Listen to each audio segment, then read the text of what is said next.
It's that show, Dom. Show it never stops. It's the show that never stops. Two Detroit nerds were back again here on this October day. It's a very nice October day. It's a night now. Yeah. But what's going on, Dom? How you been? I've been good, bro. Everything's been going real smooth. Feel good. I hope I look good. Everything's good. What about you? Man, I've been living, man. This has been a pretty good couple weeks. I really enjoyed your party last weekend. We were gaming through. We were gaming outside on the inflatable projector. What a moment. It was beautiful. That was how it is. That's how it should be. It worked a lot better. Not that I had any doubts, but it worked a lot better than I had planned, and I'm glad it worked the way it did. How long you guys been doing that? The tournaments? Tournaments so this will make, I want to say, party-wise and with the gathering that we had, I think the third or fourth. Okay. Yeah, we've had multiple tournaments here, but nowhere near the magnitude this one brought out. Much less people, more of like a core circle type of thing, but I was really glad everybody that came showed up. So it was awesome. We had the pizza moves, but I want to take some time from this podcast to talk about pizza for a second because I feel like I have some things I need to say to you. Dom, why'd you not listen to me that night about pizza? What was your plan? Well, you bought pizza that was okay. Well, I agree. It's not that it wasn't. It was good. Yeah, good for the situation. But there's a lot of pizza places out here. Why didn't you listen to me, Dom? Couple factors for that. One, we were under somewhat of an influence. Pretty much everybody at the party at that moment, and I had to be very critical and thoughtful with where we were gonna go. Okay. And get it from, right? Okay. So the ideal choice, which was my original choice, fortunately was close. Mm-hmm. So I had to figure, okay, what are we going to do? Get something close or get something very good in a distance away? Mm-hmm. Only optional choice at that point was what was close. I hear you. However, delivery does exist. Delivery does exist. Especially I'm against it, but it exists. Especially with Uber Eats. Yeah. I'm for sure against Uber Eats. I mean, there is a premium, right, that you have to pay. However, that premium does reflect the convenience of that course, you get. Of course. I agree. If we're getting a pizza from a place that normally I'd have to walk in and listen to people talk to me and fucking, sit there for 5 minutes or 20 minutes or 30 minutes just to get a slice, and otherwise I could just order it and brought to my house on your time. I'll pay a premium for that. Of course. So what's going on, man? Why weren't you about what I was saying, man? It was spur of the moment. What did you say? Because I'm not gonna lie, I don't know if it was from that night or from today. My memory is a little joggy on what you suggested. So in Detroit, there's a lot of options for pizza. There's I want the main one, the one you're talking about, though, not these other options. Yeah, there's a lot of options, right? And a lot of people, they go for Jets. They go for Jets is all right. I like Jets. Jets is good. Jets can be very good. Yeah. Especially if you go to a good Jets. Right. You go to a good chain. There is a such thing, people. There is good Jets and bad Jets. There are definitely good Jets and bad Jets. Shouts out to Jets Pizza. Jets Pizza, why don't you guys go ahead and sponsor Two Detroit Nerds? Come send us some merch. Let us throw an ad on our shit. Why not? I will easily rock We're pizza connoisseurs over here. I will easily rock a Jets hoodie. All day. But, there's Jets. There's Little Caesars, which is not good, so we won't even talk about it. But in Warren, there's a couple of very good pizza places. Do I already know what the name of this place is going to be? You do. Yeah. Is it two guys? Is two guys from Italy. From Italy, yeah. Two guys from Italy. Two guys from Italy in Royal Oak. Shouts out. I'm not saying you're lying. Yeah. But I can't for the life of me remember you saying that. I don't actually. I take that back. I'm 99% sure you didn't say that. Well, I have to be honest, Dom. As you said before, we were both under the influence. Yeah. You were under the influence of probably a little bit of marijuana and alcohol. Of course. I was under the influence of a deep psilocybin. Yeah. Excursion. Yes. That did affect me in a lot of different ways, and we'll walk through that. Yeah, on we this can get episode. to that. But that may have deterred me from speaking about the pizza place that I like the most. So basically, what I'm getting from this is I should have picked up telepathic wise. Yes. What your choice would have been. Yes. For the pizza. I mean, I've said it enough times. So Adam's choice for the whole party instead of the whole consensus of the party's agreement. I got you. Well, it's like this. It's like, if everybody was telling you should buy a Honda, but you have enough to buy a Ferrari, wouldn't you get the Ferrari? Should you listen to everybody, or should you just buy the Ferrari? No, but there's definitely critical areas where you should do that. So I'm with you. I'm with that. I mean, 9 times out of 10, I'm buying that Ferrari. So you come tell me I should buy a Honda because it'll save me some money, and I'm thinking, well, I need the satisfaction for myself with this Ferrari, the look, everything that comes with it. I'm getting that Ferrari, bro. Okay. I want a Ferrari, so so the Ferrari of pizzas would have been two brothers from Italy. No, absolutely not. Okay, let's walk through that. Yeah. Why?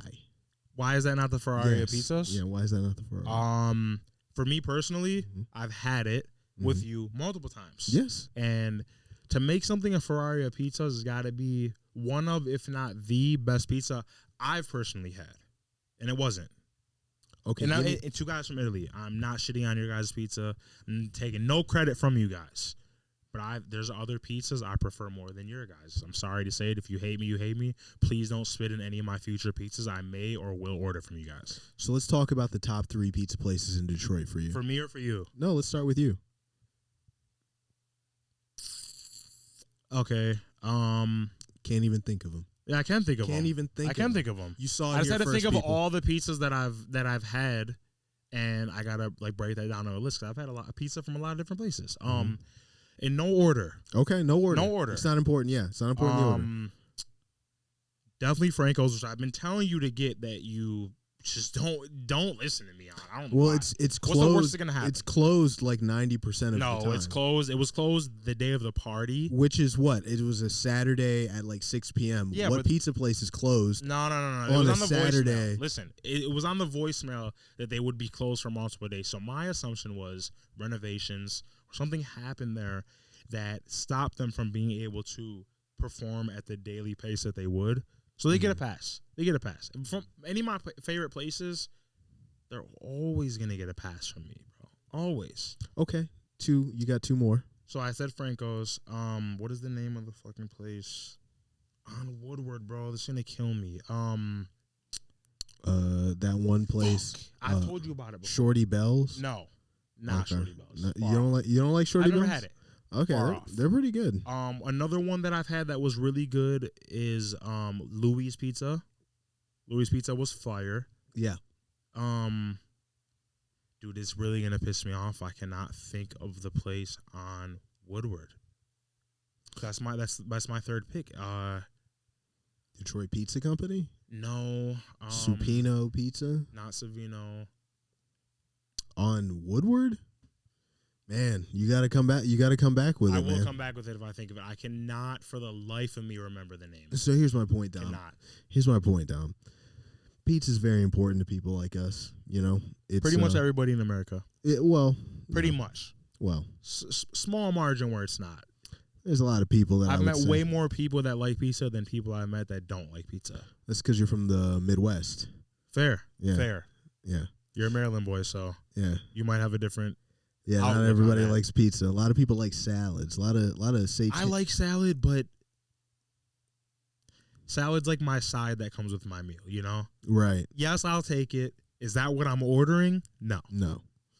But there are a lot of very lost people in this world that don't like pizza. That do have wrong opinions. That is a wrong opinion. I know that people say opinions can't be wrong. That is one. And that's one of the things that we like to do on this show is just correct opinions. Yeah. Because it's not that every opinion shouldn't be voiced. We think anybody that has an opinion should speak their opinion. And further, we feel that way because we're in the business of proving them wrong or right. Exactly. Yeah, that's why we want all of them. Give all opinions. The burden of proof is on us. For sure. You know what I mean?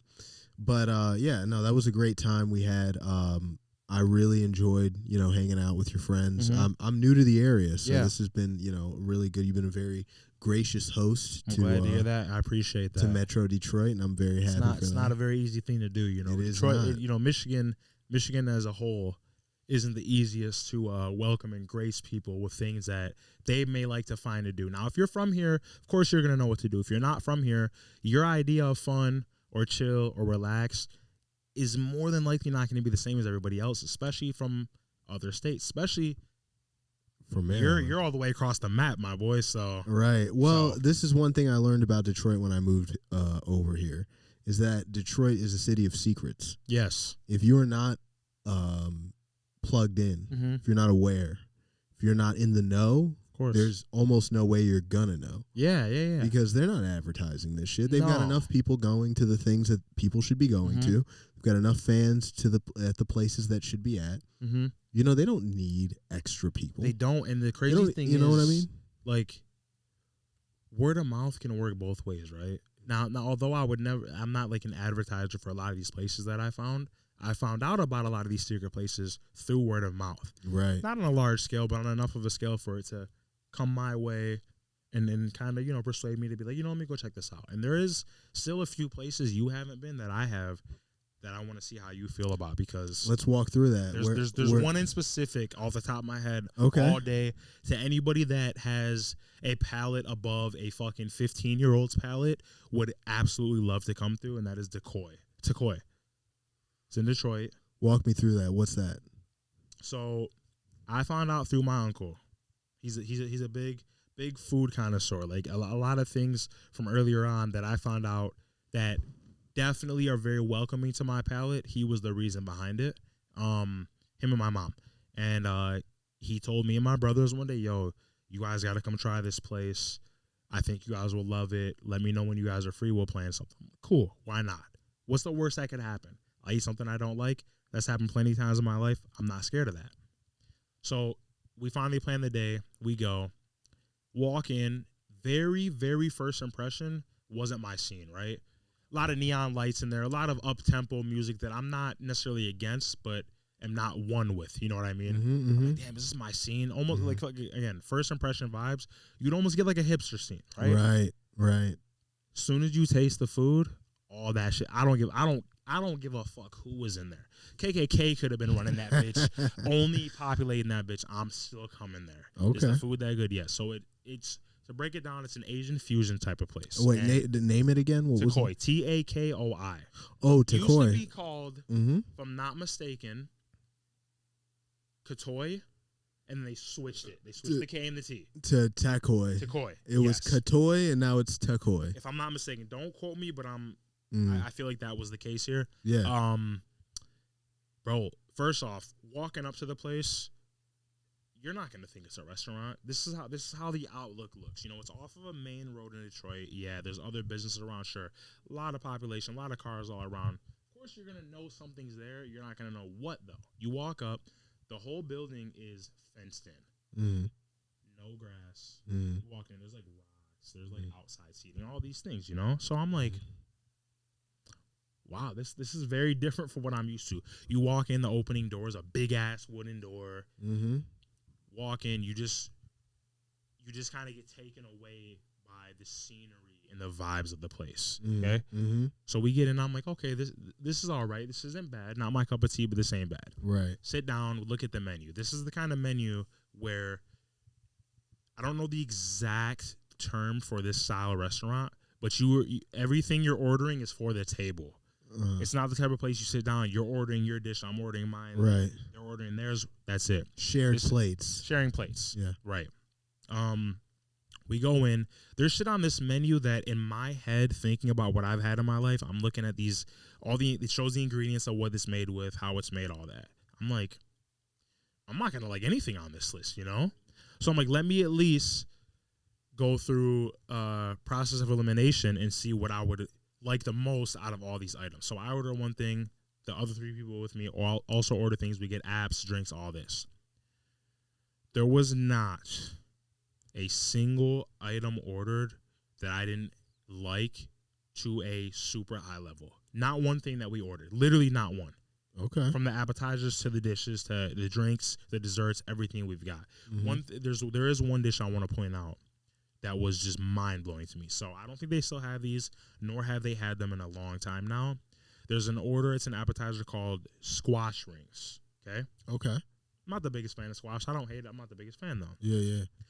Deep fried squash rings. Yeah. So the way it's prepared, they literally prepare the squash in a ring, batter it up, fry it. It's vegan.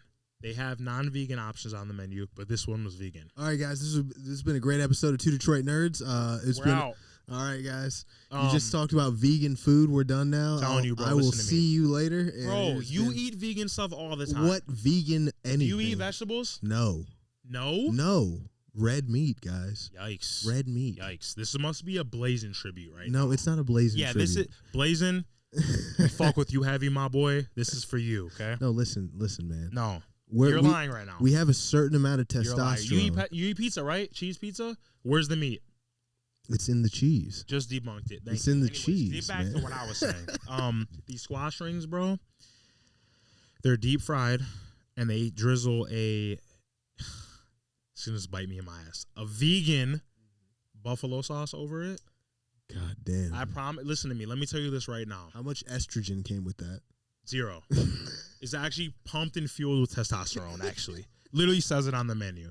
If you want to become jacked and become more of a man, order these squash rings. What it said on the menu. Do they give you Tampax with the Yeah, you know what they do, and it's for whoever's with you that says I'm not trying this.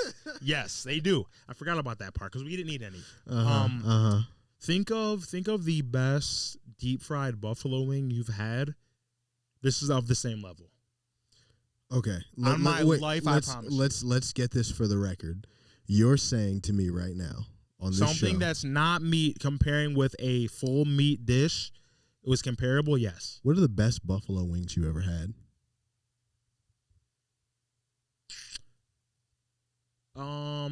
If it's considered one, probably Sweetwater. Okay, Sweetwater's very good. Sweetwater, yeah. Sweetwater's very good. Although it's not fully a buffalo wing, they make their own sauce. Right, it's buffalo wing-esque, right? It's got a hot sauce Yeah, in there. You know what I'm saying? Yeah, it's buffalo base. Yes. Yeah. This is, I'm telling you, bro, when have I lied to you? Never. Dom, you haven't lied to me, but however, I have been wrong, right? Not just that you've been wrong. However, I have to say, given the fact that, there's a limited experience that we're speaking to right now. Of course. Right? I can't listen to this about. I don't want you to hear. Here's the thing. I can't take this seriously. 90% of the time, I want people to listen to what I have to say. This is one of those 10% times I want you to hear what I'm saying. Okay. Don't listen. Just hear it. Okay. Hear it. Let it resonate in your mind, right? Because I was on the same page as you. I'm not a vegan. I'm not vegetarian. But again, and I was a little intimidated by the menu. I was like, damn, bro. I was gonna feel bad because it would have been a little bit on the pricey side for something I already had assumed I would not have liked. Mm-hmm. You know what I'm saying? But I was like, you know what? Fuck it. Let me take this chance. Telling you, bro. Telling you. This is something they don't have and haven't had for a while. It was as an appetizer. Let me not even compare it to no wings. As an appetizer, one of the best appetizers I've ever had in my life. For the rest of my life, I will talk about this appetizer if they never make it again. Okay. Outside of that, I mean, bro, they have this spicy Thai fried chicken sandwich. Ooh, that sounds good.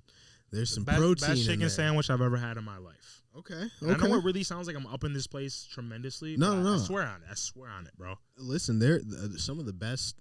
Like I went to college in New Orleans. You know that about me, and I've eaten a lot of good food before. Some of the best restaurants I've ever been to have been in Metro Detroit, and they're not known. They're not big restaurants.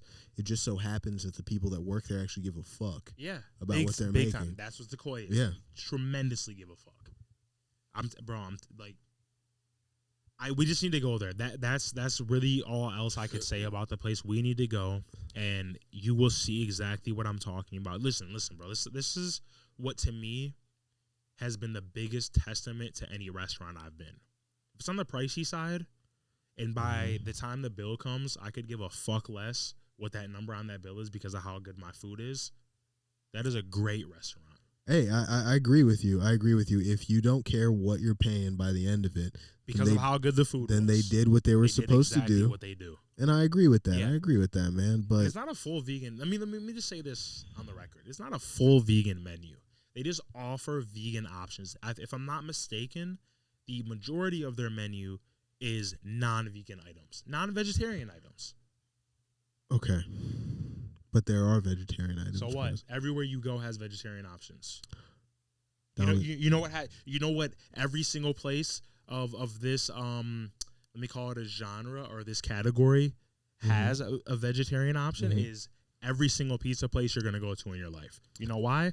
Because a cheese pizza is vegetarian. Don't forget the difference between vegan and vegetarian is One is no animal byproducts. The other one is no meat but animal byproducts, which would be cheese, milk, dairy. So, first of all, vegan food is satanic. That's against God. It's not satanic. It's the first thing. It's not satanic. It's the first thing. It's not satanic. It's if you're God. stranded in the wild and all you have is vegetation to live on, you're gonna pass by the vegetation for hopes of finding meat or milk or cheese. I doubt that. You're saying that now as a person that's probably never had to experience, and I could be wrong, never had to experience what actual hunger is. Your mind changes if you're experiencing actual hunger. I've never experienced it either. I know from things that I've watched and read on. I don't think anybody I know has experienced that. Not a single person. So Detroit has some great restaurants.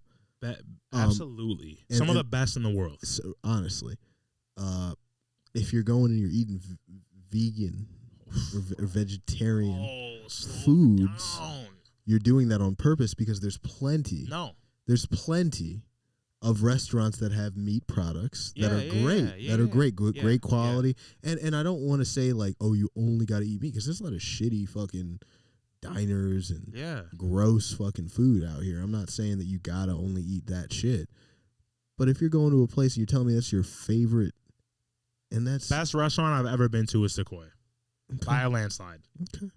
Over anything else, over any Mexican restaurant I've been to, over any American restaurant diner I've been to, over, I mean, it's Asian fusion, so I can't say Asian, but over any Polish restaurant, over any Irish, anything else. That's the number one. I gotta ask you something.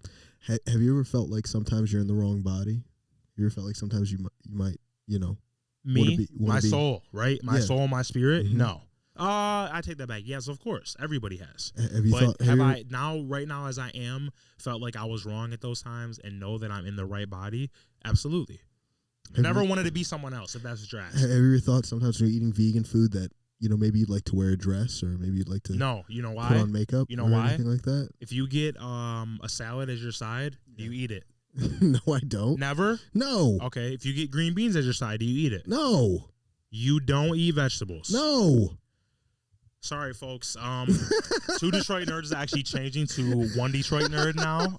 We're going to have to kick somebody out for outlandish remarks and opinions. I know it's crazy. I know it's biased to my own accord, but it's going to happen. Sorry for the absence of Adam, but we got to move on with Listen, the show. guys, we know, where our meat eaters are at. We understand. Pause. You know what I mean? That's crazy. Yeah.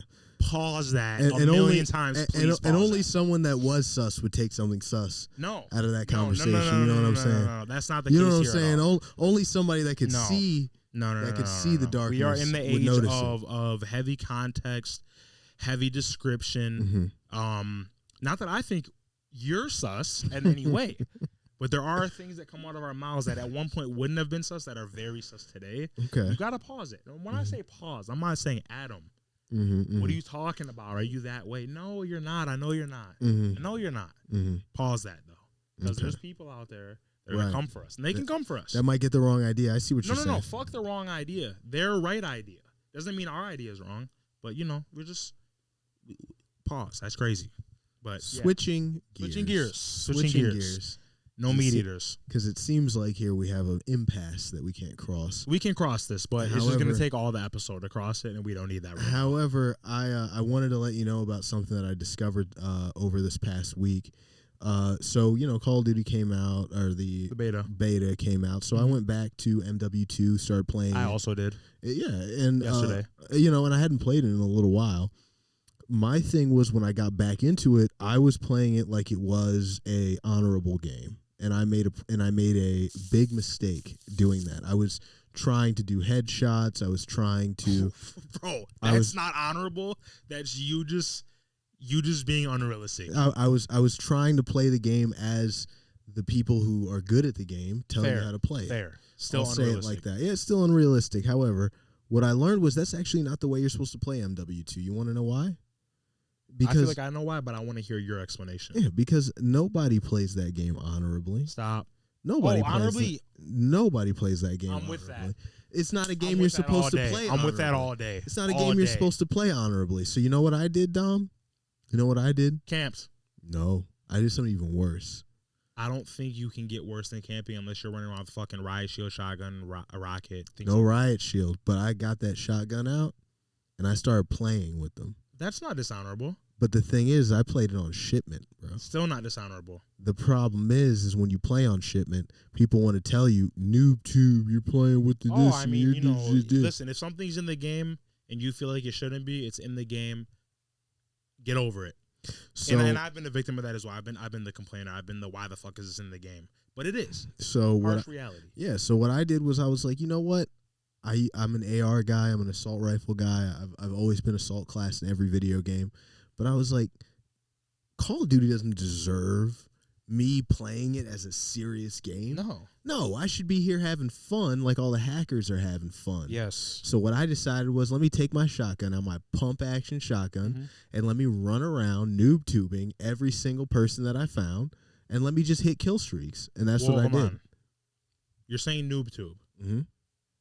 You know what a noob tube is? Yeah, it's the grenade launcher. On your shotgun? No, I had the grenade launcher. Oh my god, bro! If you were gonna say yes to that, I was gonna tell. You know, I was gonna say to you, let's stop this right now. No. But my point is I instead of going for, I'm gonna, try to outgun people. I'm gonna try to out BR people. I'm gonna try to be, quick scope master. Yeah. I was like, throwing knife master, all that shit. I was like, you know what? Y'all don't deserve skill like that. I'm going to break and be like everybody else. And I'm going to do everything to annoy you. Ruin someone's week. And you know what? I had so much more fun playing like that. I really understand why people play Call of Duty like shitters, because it's better to play that way. You know what? I'm in full agreement with this for this reason alone. I don't and haven't done that, and I'm not getting at you for doing that in any way. But I'm with that because I feel like the kind of game Call of Duty is, and this goes for all kinds of players, rats, snakes, bitches, campers, the worst of the worst, right? Your best experience with that game is going to be to play how you choose to play. Whether it's, I'm going to sit in the same corner the whole motherfucking game and hopefully I get the amount of kills I want to get. Or I'm going to run and gun and not die. I'm going to snipe. I'm going to do throwing knives all game. I'm going to go SMG only, pistols only, whatever it is. The main point of this game is there is no specific role you have to play in Call of Duty. Battlefield, you have to play roles. Call of Duty, you do not. And that was where I was going wrong because, I'm an honorable gamer. I play Battlefield. Not anymore. I play Battlefield. Not anymore. I play Battlefield, okay? Yeah. Battlefield players, we run by a different code. We have a certain how do you Blazing is gonna disown you for this episode. Blazing, please come for this man. We have a certain how do you say elegance to the way that we play our games. In what way? Meaning that Battlefield requires a certain level of skill, right? A level of skill that would reach higher than a Call of Duty level of skill would be, right? Well, yes or no? We can say yes. I have a perfect counter for this. Okay, please give me your counter for why it would be harder to play Call of Duty. That's not what I said. Okay, then no. The counter to what I was talking about was you saying that there was a higher level of elegance and honorability needed for a Battlefield player and skill for a Battlefield player. Wait, are you actually disputing that? No, I just have a counter for what you're saying. Okay, what's your counter? So if Battlefield requires that much more, and that was your main game. Then you get to Call of Duty, which requires less. Shouldn't you be better at Call of Duty than Battlefield? If the other players in Battlefield... No. If the other players in Call of Duty played the game like an actual shooter, like Battlefield players play, then yes, you would be right. Here's the difference, though. Sorry to cut you off. Okay, I'm listening. Battlefield is a realistic FPS. Call of Duty is an arcade shooter. Understand what that means. So, Battlefield being a realistic FPS, you're going to come with things like more realistic gun sounds, bullet drop as we would experience in real life, very realistic situations of war in Battlefield that you might not have in Call of Duty. And I'm sure there's more, the graphics, things blowing up, the addition of heavy vehicles, planes, all these things that Battlefield comes with, right? That's exactly what Battlefield is shooting for, whereas Call of Duty shooting to be an arcade shooter. Here's the difference in an arcade shooter. Clear example. You can dolphin dive in Call of Duty, right? Dolphin dive is, you're running, hold. If it's B for your button mapping, it's B, hold it down as you're sprinting, you're going to dive, land. I can dolphin dive off of a 15 to 20, let me take that back. No. 15 to 20 foot building or ledge, right? Yeah, you can, yeah. Take minuscule damage from that. Whereas if me and you right now got on top of my garage, dolphin dived off that bitch, we're in the hospital. Broken rib gang. Yeah, regardless of our age, we're in the hospital. Broken right? rib gang. So that should be the clear difference in what to expect out of a player from one game to the next. Only because although you can run and gun in Battlefield, that is one of the more rewarding and often seen play styles in Call of Duty. It's just it's the mechanics of the game, how the game works, and why it is the way it is for both sides, not just Call of Duty or Battlefield, both sides. So, yeah, bro. I mean, yes, I agree with what you said about Battlefield because that's the kind of game that is. If you want to go play sniper route, boom, you're gonna go play sniper. You know you're gonna have medics, runners, people that fit the narrative and the role. Whereas in Call of Duty, let's say every single person on my team is running the same gun, same setup, same loadout. If I am significantly better than not only my teammates but also the enemy team, I can sway the tide of the game myself. Battlefield, in less cases than more, you can't really do that. You can if you're good.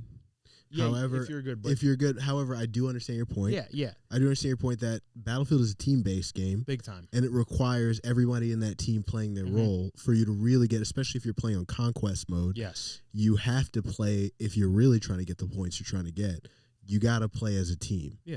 You have to play by the game's rules as opposed to Adam's rules. And that more harkens to a actual gaming experience. Like when we were growing up, right? You had games like Half-Life. You had games like CSGO. You had games that were challenging you as a player to play the game in the way that the game requires you to play. Yeah, it was the introduction to the competitive side of a game on the grounds of it not being too out of the box for what a game called for at the time. Exactly. And when you have to play within the rules of a game, I think that is more of a signature of your skill than a game where you can just play however you want. And get whatever you want out of it. He's traveling down a dangerous path, y'all. For those of you that have watched, take that statement he just said, cut it, copy and paste it to our Starfield discussion. Where was I wrong? Continue. Let me address that point directly. This thing about Starfield, listen, I want to play a game that doesn't have to play me, okay? I don't need How'd to you play Elden Ring? See, Elden Ring is a magnificent experience. Elden Ring is bigger than a game. Would you say 10 out of 10? Absolutely. Me too. Absolutely. And I'm just such a biased Soulsborne fan, but I'm not even like, that's why I know it's a true statement. That's how it's good. Yeah. You know that a game is good when somebody that's not even a part of the culture of the game can tell you that it's a 10 out of 10. Yeah. It just is. Mm-hmm.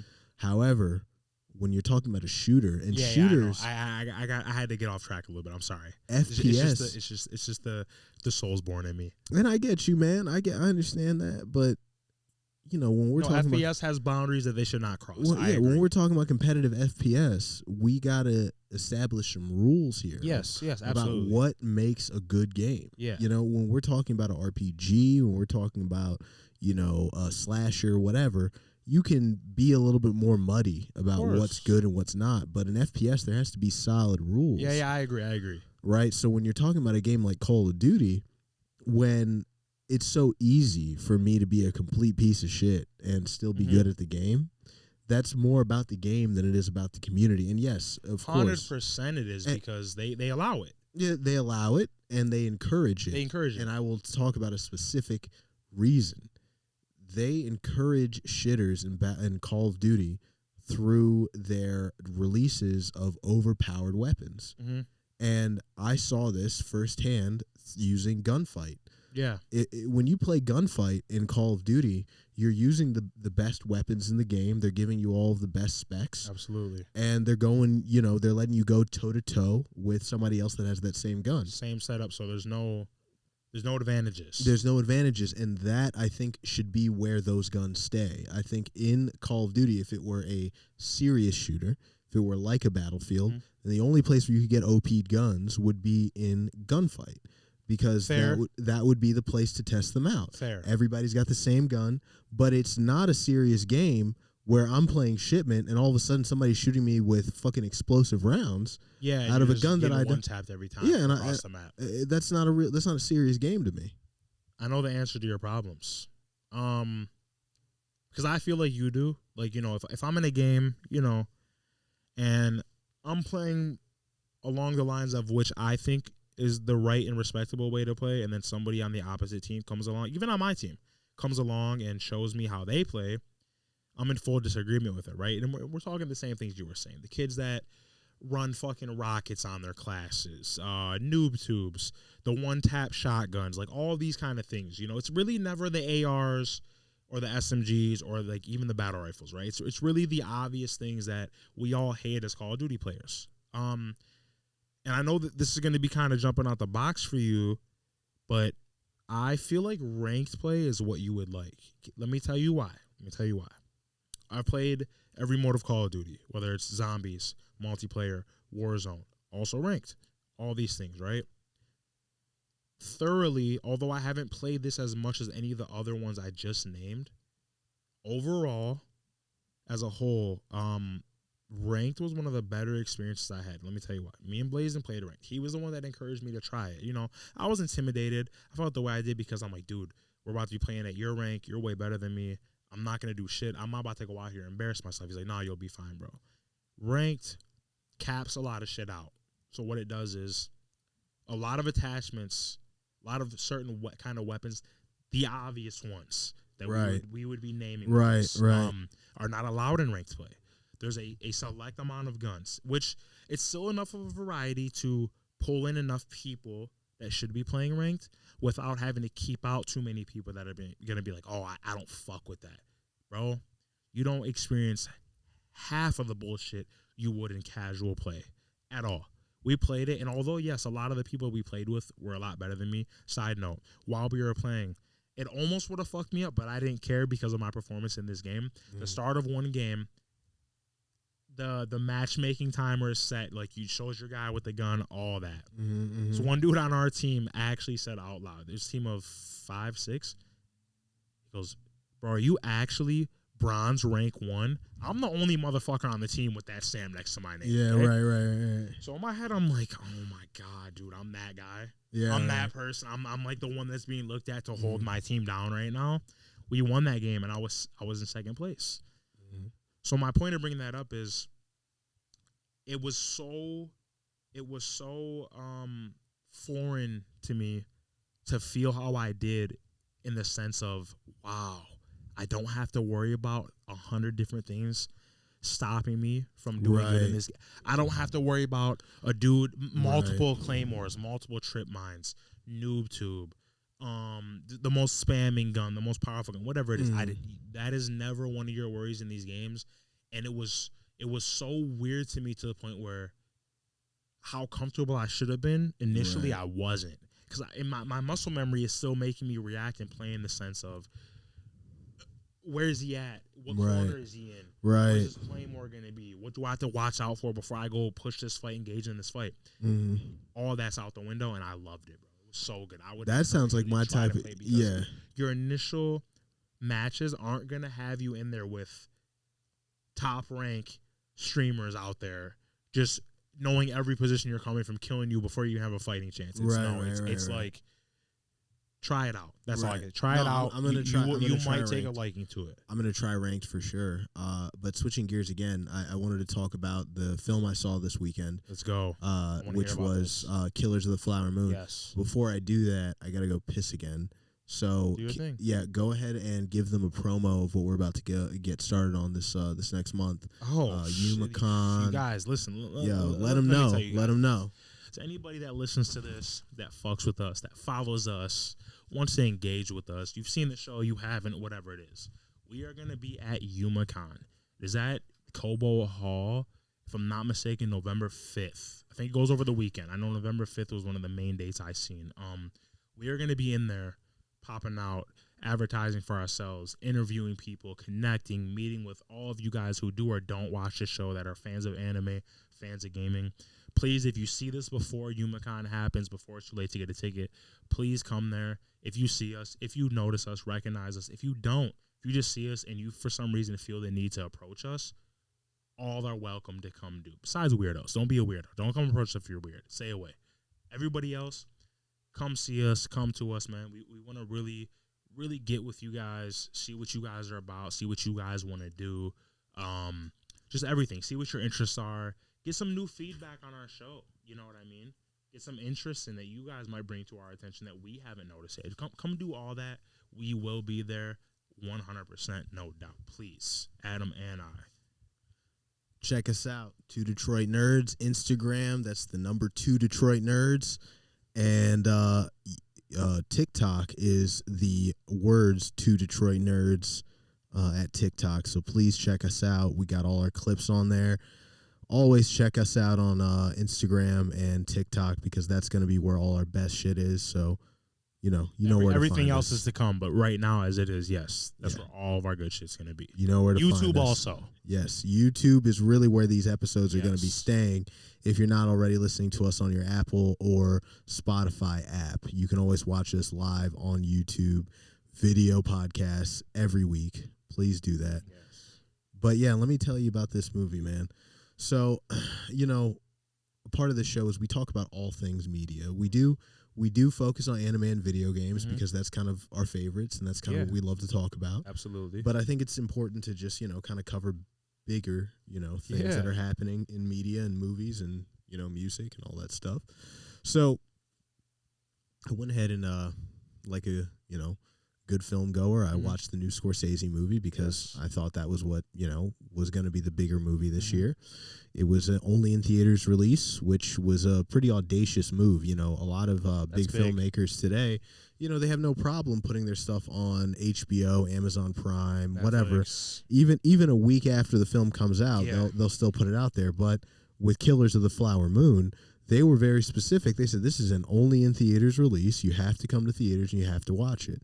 So, my background's in film. Film is my thing, and I've always loved film. So I was like, all right, I'll watch a Scorsese movie.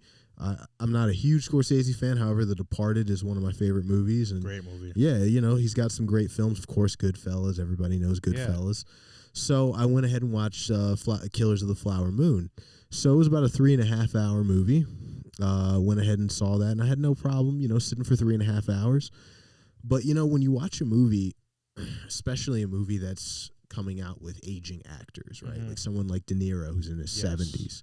Or you have somebody like even DiCaprio, who's aging. Yeah, he's getting up there, bro. He's not a young guy anymore. Not.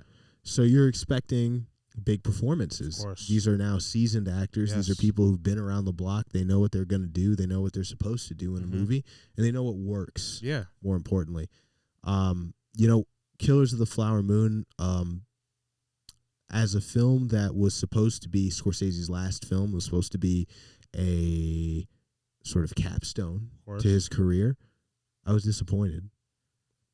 That's sad. It wasn't that it was a bad movie. That's not what I'm saying. And I think a lot of people who are big into films or want to see films that are better than a whatever Transformers or Marvel release, they'll like this. This is not that. It is better than most, films that get released in this day and age.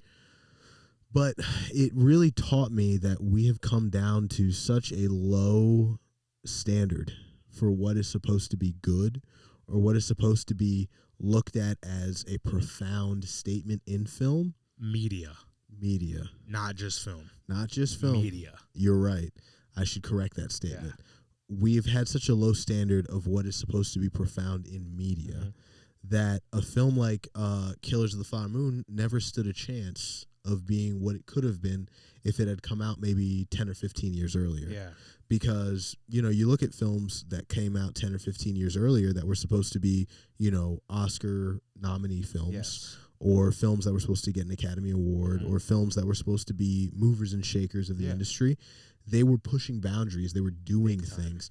there was always a scene in a movie that was supposed to be an Oscar winner that you could point to. Like, for example, if you think about a movie like There Will Be Blood. Yes. Well, you can always think of the big scene in There Will Be Blood. I drink your milkshake. Yeah. That's the scene in the movie that everybody thinks of. Even if you haven't seen the movie, you know that scene. There were no scenes like that in Killers of the Flower Moon. There was not one iconic moment. Everything in the movie was practical. It was needed for the next scene to come out. Right. And for me, as opposed to starting its own.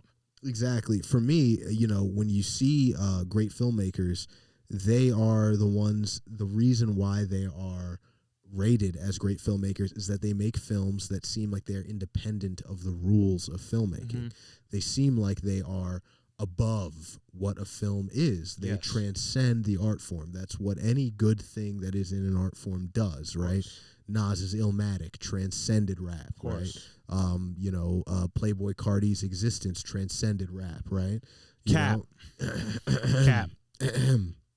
So, there are certain things that... Transcended is the wrong word. So there are certain things that transcend the art forms that they exist in, which rate them as better than what they would have normally have been. Yeah. Killers of the Flower Moon was just a, cut and paste good film, like a 7 out of 10. For a Scorsese movie, I should not be expecting that. For a 3.5 hour Scorsese movie, I should not be getting a 7 out of 10. The length time of a movie alone says something about a movie in most of all cases. Here's what I want to know, though. And this is my question to you, because I truly want to know this from your mind and your perspective of this. Do you feel like a lot of what accounts for how a lot of like majority of movies, a lot of what media has put out within the last 5 to 10 years, let's say, do you feel like it's more so the film and the media itself that doesn't really live up to it? Or do you feel like it's possibly that we've just been so oversaturated with things that are so good for a good period of time of our lives? I'm talking our age group, our generation, right? Because I believe, we were born at a time where everything experienced its golden age through our lifespan of us being born to where we're at now. Majority of all things media-wise. Everything pretty much I can see what you're music, saying. Video games, anime, music, movies, all that, Yeah. Do you kind of feel like... We hit a renaissance in the 2010s. We definitely did. So sure. Do you ever feel like at times it's more so us subconsciously holding things to a certain standard so much because we have seen the best of the best, and it's happened for over such a long period of time to where we're now like we now judge and look at things in a light of it should have done this way, this way, this that way, to where it can kind of affect and obscure our now adult and matured opinions of these kind of things? Or do you actually feel like it's still the same as if we were in that golden age still? Well, what I'll say about that is that, even though... Because it's hard to let go of those things. It really is. I agree with you. Even though we have seen a great renaissance of good films, movies, TV, music, stuff like that, you still know good stuff. You still know what's good is good. You still know what's good when you see it. Yeah. The problem... I'm asking you personally, not in general. I'm talking about myself, my opinion personally. The problem that I have with legacy filmmakers, let's call them, filmmakers that made their mark in the 20th century. And they'll never leave. And like Scorsese, people that just are the watermark of film in American, in the American discourse. Yeah. Someone like Scorsese. When you see them being less than someone who's a new filmmaker, like for example, someone like Ari Aster, who made Hereditary. How do you feel about him? I love Ari Aster. I love Ari Aster. And you want to know why I love Ari Aster? Because he goes outside the box. Not just because he goes outside of the box. Not just that. There's a lot of these older filmmakers, Scorsese's included. Actually, he's actually a good example of what I'm about to say. Who are so attuned to what audiences are disturbed by or what themes and issues audiences get upset by that they don't go all the way because they want that mass appeal. They're scared. They want everybody to appreciate it as opposed to exactly some that might not. And these younger filmmakers are whatever you want to call them. They're crazy. They're a little crazy, bro. Some of these movie ideas, you got to be crazy to come up with. Sure, whatever you want to call them. But whatever it is, it makes them reckless enough to take chances outside of what these legacy filmmakers are comfortable doing. And as a result, they're able to make better films. Yeah, I mean, I would figure like most of the older, the legacy filmmakers were so focused on raising the bar, whereas a lot of these younger filmmakers... No, I'll tell you what. Let me say this. Are more focused with grabbing the bar, tossing that bitch to the side, and like, here's where I'm at, and the bar comes back to a standard. It does. The truth is this: young filmmakers have producers that come from A24 and Annapurna, who are also young like them. Great. Yeah, and they're great, and you know those people. They don't have the history of Hollywood. They're maybe 10, 15 years old. They don't have the history of Hollywood that would bog them down with certain decision making. Yeah. These legacy filmmakers, they're tied up with Columbia Pictures. They're tied up with Paramount. They're tied up with MGM. They're tied up with old school distributors and film producers that are going to give them 40-year-old knowledge. That are going to give them 40-year-old opinions. That are going to give them reasons why they shouldn't push the envelope. That hold them back. It does. You're absolutely right. The younger filmmakers who are like, maybe they're too stupid, maybe they're naive, whatever it is. They have that freedom to say, I don't care what Cohen, I don't care what producer, what Hollywood gatekeeper is going to tell me what I can't do. Put my fucking movie out. I'm going to make my movie. Yeah. Whereas these older filmmakers, they're cemented in those relationships. Yes. What works for them in their heads is always going to work, whereas these other guys pushing outside the box are taking the actual risk of, let me try this my way. And it's worked on a lot of occasions as of late, I'll be honest. And it's crazy to me that these older filmmakers don't see that and don't follow suit. Yeah. They're so stuck in their ways. They're stubborn, bro. Oh, I got to listen to the 57-year-old guy that's been producing my movies for the last 20 years. Instead of listening to that guy, they could have gone to a younger film production crew and just made the movie, got it released through Annapurna, through some of the younger film production studios, and had a fine time. Of course. But you know what it really is about a lot of these guys? It's pedigree. They want to be able to say they got their film released by MGM. They want to say that they got their film released by Sony. Of course. So for them, it's more about having that stamp than it is about you and I as the actual film goer enjoying what they do. Enjoying what they put out. And again, I kind of feel like, again, that's what all forms of media have been doing. Same goes for music. There are some exceptions. Let me ask you something. In any other universe, like you're an alien, right? You come to the United States and you're like, I want to learn about the music industry. Right. And someone says, well, the biggest type of music in America is this music that African Americans made. It's called a hip hop. Yeah. And you're like, okay, what's hip hop? And they're like, well, it's this rhymed type of music overlaid by a beat. You say, well, who are the movers and shakers? Who are the people that get to release that stuff or get to choose? Who are the tastemakers? Right? And you say, well, there's Dr. Dre, there's P. Diddy, and then there's Leor Cohen. Right. You'd be like, as an alien, you'd be like, well, all these other guys fit. Dr. Why is he there? Yeah, Dr. Dre's, he's a rapper. Yeah, he's black. P. Diddy, he's black, he's a rapper. Both billionaires. Billionaires, okay. Who's this other guy? Yeah. Who's You're this guy? automatically going to have interest in the person that would be seen as the outcast, the person that shouldn't fit in. Let me say that. However, someone like Leor Cohen, he owns 300 Entertainment. Mm-hmm. He gets to tell Young Thug what time it is. Yeah. When to wake up. To that, yeah. Yeah. It's a great moment in the Breakfast Club interview with Leor Cohen and Young Thug, where the Charlemagne and the Breakfast Club are asking Young Thug certain questions, and Leor taps him on the shoulder and says, hey, let's go. Yeah, don't answer that. You know what Young Thug does? He gets up and he goes. Here's who is that guy? Wait. Yeah, why is he making those calls? Wait.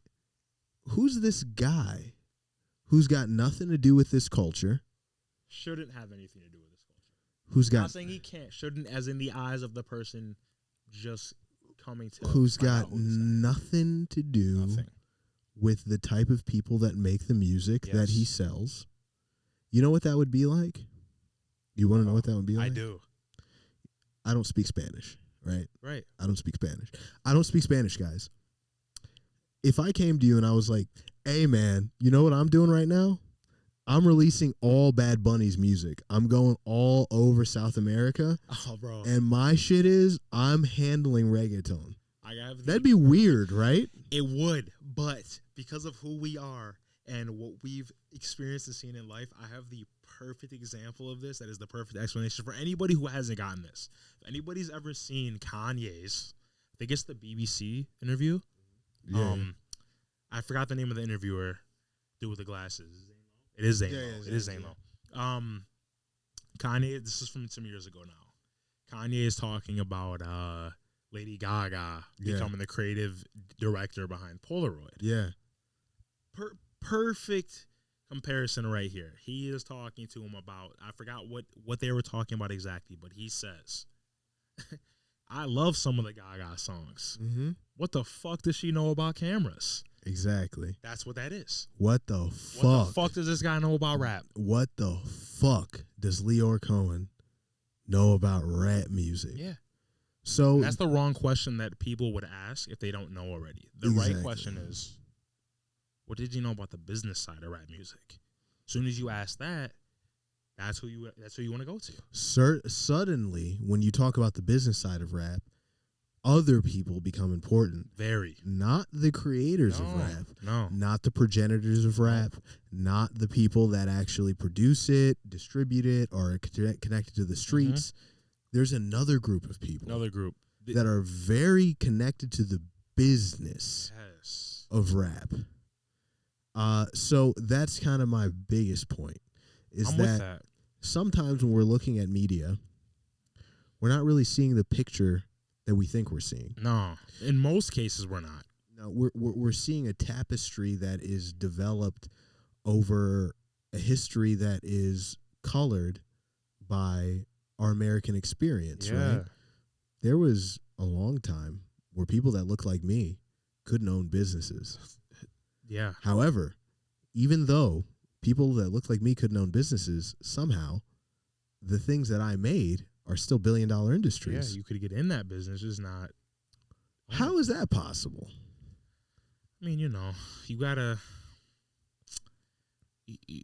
kind of assume that the opportunity has to be given, although in some people's heads it shouldn't be. Mm-hmm. I mean, this is one of those cases of that. Yeah. It's if I let this guy come in here, run this, do this, how will it look for my image? Right. Not the overall product. How is the image going to come off? Right. Very welcoming. Anybody can come do this. Right. Anybody can succeed at this. And you know, that's what's so great about Two Detroit Nerds, that there are no Leor Cohens. None. And Two Detroit Nerds. There's just me and Dom. Just me and Adam. So if you guys want to keep listening to our podcast, you'll know that this is just an authentic show. Yes, this is us at our core. We just do what the people tell us to do. We just listen to y'all, and we talk about what you guys want to listen to. Always. So as the end of this episode commences, please remember, this is your culture too. Yes. Please protect it. Only ours. The show that never stops. It's Two Detroit Nerds, ladies and gentlemen. We're out.